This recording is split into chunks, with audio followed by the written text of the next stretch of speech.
नमस्कार 99 न्यूज के इस बुलेटिन में आपका स्वागत है। मैं हूं आपके साथ सोमनाथ तिवारी। बढ़ते हैं आज की खबरों की ओर। झारखंड हाईकोर्ट ने झरिया के पूर्व विधायक संजीव सिंह को दुमका जेल से धनबाद जेल वापस लाने का आदेश दिया है। जस्टिस SK द्विवेदी की अदालत ने 2 सप्ताह में निचली अदालत के आदेश का अनुपालन करने का आदेश दिया है। निचली अदालत ने संजीव सिंह को दुमका से धनबाद जेल वापस लाने का आदेश दिया था। इस मामले में अदालत ने दोनों पक्षों की ओर से बहस पूरी होने के बाद 5 जुलाई को फैसला सुरक्षित रख लिया। शुक्रवार को अदालत ने संजीव सिंह को दुमका जेल से धनबाद जेल वापस लाने का निर्देश दिया।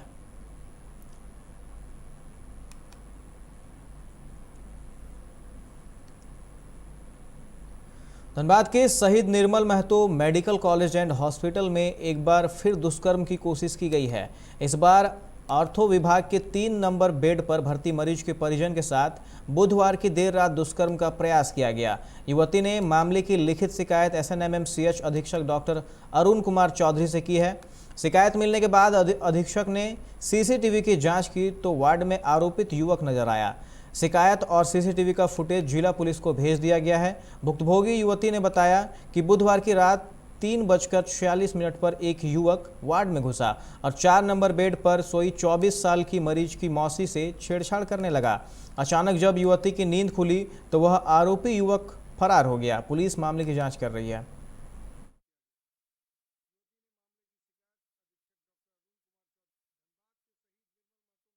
बोकारो स्टील प्लांट के फर्नेस 2 में शुक्रवार को मामूली चूक के कारण भीषण आग लग गई। आग लगने के बाद दमकल की गाड़ियां मौके पर पहुंचकर कड़ी मशक्कत के बाद आग पर काबू पाया। इस घटना में BSL को लाखों का नुकसान होने की आशंका है। घटना में किसी के हताहत होने की खबर नहीं है। यह घटना शुक्रवार की अहले सुबह हुई। बताया जा रहा है कि यह घटना टारपीडो लैंडल में हॉट मेटल डालने के दौरान हुई है। घटना के बाद सायरन बजाकर लोगों को सावधान किया गया। बता दें कि ब्लास्ट फर्नेस में आयरन और ओर को गलाकर हॉट मेटल तैयार किया जाता है।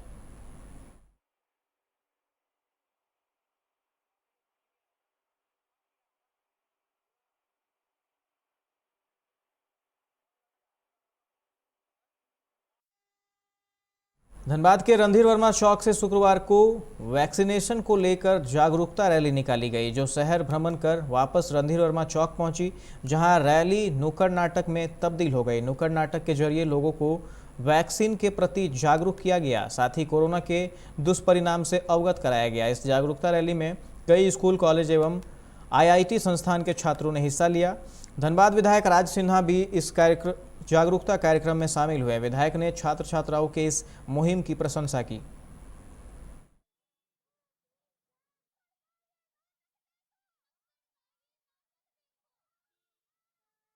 आज हम लोग वैक्सीन अवेयरनेस को लेकर के रैली निकाले हैं। स्टेशन से लेकर रणधीर वर्मा चौक तक बहुत सारे लोग हैं जो अभी भी वैक्सीन लेने से डरते हैं। उनका डर दूर करने के लिए और ये अवेयरनेस फैलाने के लिए, जागरूकता फैलाने के लिए हमारी टीम आज वहाँ से स्टेशन से लेकर के रणधीर वर्मा चौक तक नारा लगाते हुए वैक्सीनेशन को लेकर के चली है। आज संजीवनी के छोटे छोटे बच्चे बच्चियाँ इन लोगों ने कोरोना टीकाकरण के प्रति जागरूकता के लिए एक रैली निकाला और लगभग काफ़ी लंबा स्टेशन से लेकर के यहाँ तक ये लोग पैदल मार्च किए। कोरोना को अगर है हराना तो टीकाकरण कराना जरूरी है। हर घर संजीवनी को इस प्रकार के नारे के साथ ये बच्चे बच्चियाँ बहुत ही महत्वपूर्ण कार्य इन लोगों ने किया और इस प्रकार से इनका ये कार्यक्रम है कि जगह जगह आज इस क्षेत्र में, कल उस क्षेत्र में जाकर के लोगों को जागरूक करेंगे। बंगाल में गुरुवार को उच्च माध्यमिक का परिणाम सामने आने के बाद कुल्टी के बेलरुई NG इंस्टीट्यूशन स्कूल के टीचर तपन पाल की बेटी दीप्ति पाल ने 492 अंक प्राप्त कर राज्य में 8वां और जिले में दूसरा स्थान हासिल किया है। स्कूल के शिक्षकों ने उसके घर जाकर उसे गुलदस्ता देकर और मिठाई खिलाकर धन्यवाद दिया। विद्यालय के शिक्षक प्रभारी संदीप सरकार ने बताया कि इसी महीने की 30 तारीख को सेवानिवृत्त होंगे। अंतिम समय में विद्यालय की छात्रा दीप्ति पाल की सफलता उन्हें प्रसन्न करती है।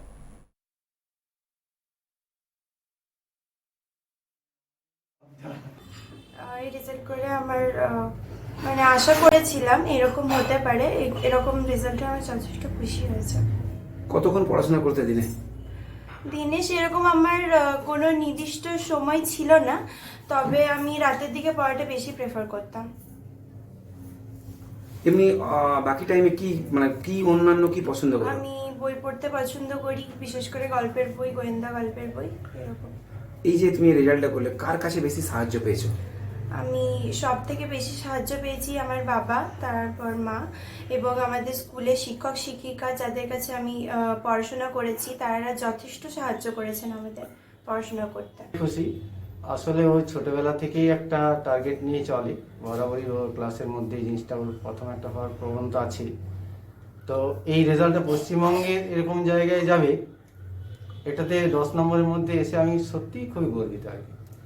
তো আপনি তো একজন টিচার, হুম। আপনার যে এই যে মেয়ে সাফল্যতে আপনি নিজে মানে আপনি অন্যান্য স্টুডেন্টদেরকে কি বার্তা দেবেন? হ্যাঁ, আমি বার্তা দেবো এটুকুই, যেহেতু আমি তো ছোটবেলা থেকেই মেয়ে।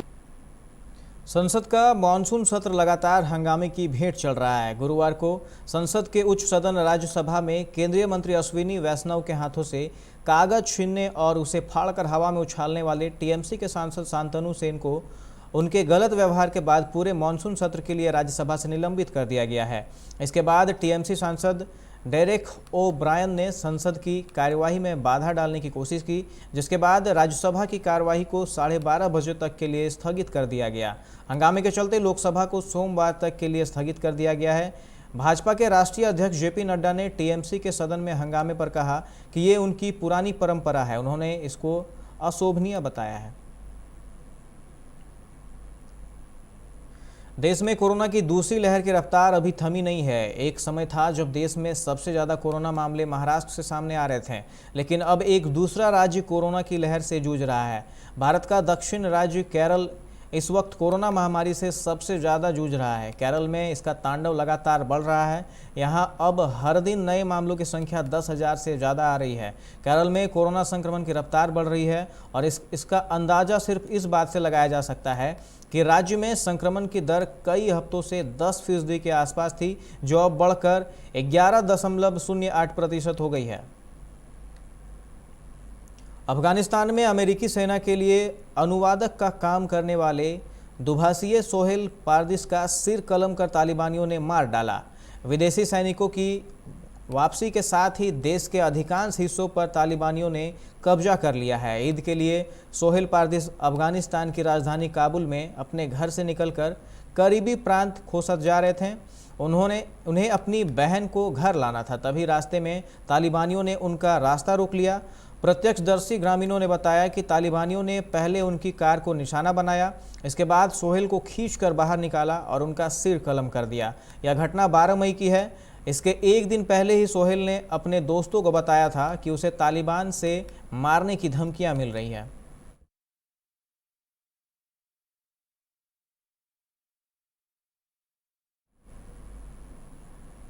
चीन के राष्ट्रपति शी जिनपिंग ने तिब्बत का औचक दौरा किया है। उनका यह दौरा इंटरनेशनल कैंपेन फॉर तिब्बत के तहत किया गया है। गुरुवार को सोशल मीडिया पर जारी इससे संबंधित एक वीडियो क्लिप में शी जिनपिंग शहर में भाषण देते दिखाई दे रहे हैं। इसमें वो लहासा के बरखोर इलाके में एक दुकान से बाहर निकलते हुए पोटाला प्लेस के सामने बने monument of the peaceful liberation पर टिप्पणी करते हुए देखे जा सकते हैं। आपको बता दें कि पोटाला पैलेस दलाई लामा का परंपरागत शीतकालीन निवास है।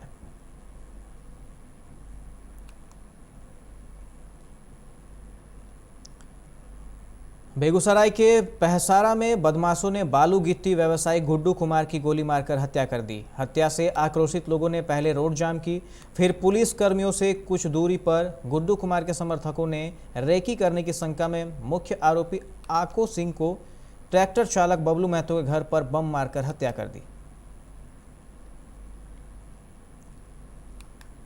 ओडिशा के क्योंझर बड़बिल थाना क्षेत्र के काराखेड़ा जंगल से एक महिला का शव बरामद किया गया। मृतक की पहचान नालदा शिव मंदिर के पास बस्ती निवासी रीना महाकुड़ के रूप में हुई है। बडलिंग एसडीपीओ और आईआईसी वैज्ञानिक टीम के साथ मौके पर पहुंचकर जायजा लिया। वहीं हत्या का आरोपी रामचंद्र नाइक को हिरासत में लिया गया है। रोहतास के विक्रमगंज के शिवपुर पंचायत के मुखिया के घर पर कुछ लोगों ने हमला कर दिया। जबरन गेट खुलवाकर अंदर घुस गए। इसके बाद मुखिया अमित कुमार के परिजनों के साथ मारपीट की। कैंपस के अंदर गोलीबारी भी की, साथ ही गाड़ियों के साथ तोड़फोड़ की गई। वहीं वारदात की वजह चुनावी रंजिश बताई जा रही है। जनता दल यूनाइटेड के संसदीय बोर्ड के अध्यक्ष और विधान पार्षद उपेंद्र कुशवाहा इन दिनों बिहार यात्रा पर निकले हैं। उनके इस 2 दिवसीय दौरे का उद्देश्य पार्टी के संगठन को मजबूत करना है, लेकिन कार्यक्रम के दूसरे दिन ही रंग में भंग पड़ गया। जब वह विक्रमगंज पहुंचे तो जदयू कार्यकर्ताओं ने पार्टी के जिलाध्यक्ष नागेंद्र चंद्रवंशी के खिलाफ जमकर नारेबाजी की। साथ ही विक्रमगंज में बने नए पार्टी दफ्तर के स्थान को लेकर भी विरोध किया। बेगूसराय के चेरिया बरियारपुर गांव में एक मजनू को गर्लफ्रेंड से छुप छुपाकर मिलना महंगा पड़ गया। लड़की के पिता ने प्रेमी को देख लिया, फिर क्या था, ग्रामीणों को बुलाकर प्रेमी प्रेमिका को धर दबोचा। शादी करने से इनकार किया तो शिव मंदिर में जबरन शादी करवा दी। सुपौल में कोसी नदी का तांडव और प्रकोप जारी है। सिकरहट्टा मझारी निम्न बांध और सड़क 50 फीट टूट गया। वहीं हरिराहा पंचायत के वार्ड नंबर 12 में सहरसा उपशाखा नहर से गुजरने वाली सड़क में पुलिया निर्माण लोगों के लिए परेशानी का सबब बन गया है। कारण यह है कि पुलिया निर्माण तो शुरू हो गया, लेकिन डायवर्जन नहीं बनाए जाने के कारण लोगों को गहरे पानी से होकर गुजरना पड़ता है। इस बुलेटिन में फिलहाल इतना ही। तमाम खबरों के लिए आप देखते रहे 99 न्यूज। नमस्कार।